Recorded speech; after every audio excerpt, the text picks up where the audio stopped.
سبيل الدموع سبيل مريح تنهد يا صاحي كي تستريح وبث الدعاء. عليكم ورحمة الله وبركاته. For many people,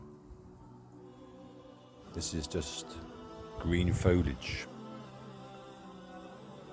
but the more you practice with the sit spot, which is the early exercises I'm trying to get you to do, the more that you move into the right brain hemisphere, the more that you study, the more that you connect with the Quran, the more that you connect to the Al-Quran Taqweeni, the more that you go into deep tafakkur. Even if it's 5 minutes of the day, I explain to you that inshallah ta'ala, and you rise in these steps, 4 key levels of deep Islamic contemplation that the ulama tell us about.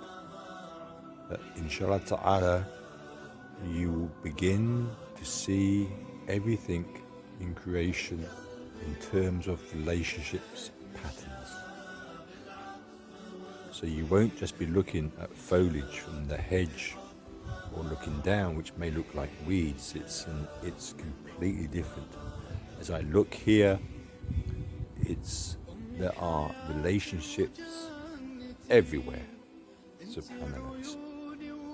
You've got the beautiful colors, the different textures of the greens, but this is just the first level. Really, from Islamic contemplation, moving up to the second level. Because the first level is just greenery, it's just there. But the second level is looking at the textures, observing perhaps the species of what is here, the biology. You begin to understand it. I need to know more. Then we move into the ecology. The science of ecology is about relationships. And then we add on the human side, which is a human ecology. That's the human ecology that in a secular society, in our academic institutes, they just study one particular aspect of human ecology, but don't connect to the Quranic perspective, the spiritual perspective. Because science, to the secular society, to the Western society, which is a linear reductionist Descartes perception of the world, that the natural world is just a machine, it's there to be used and be abused, it's just there in its parts, it cannot be connected, it has no meaning. Every flower, every leaf has meaning. This is the language of nature that we need to be able to read. And here, just in this small area here, are the universal laws, the sunnah of Allah subhanahu wa ta'ala, which are there in the Quran. Just like when we read the Quran, alif ba ta, every letter has meaning, it has shape, has patterns.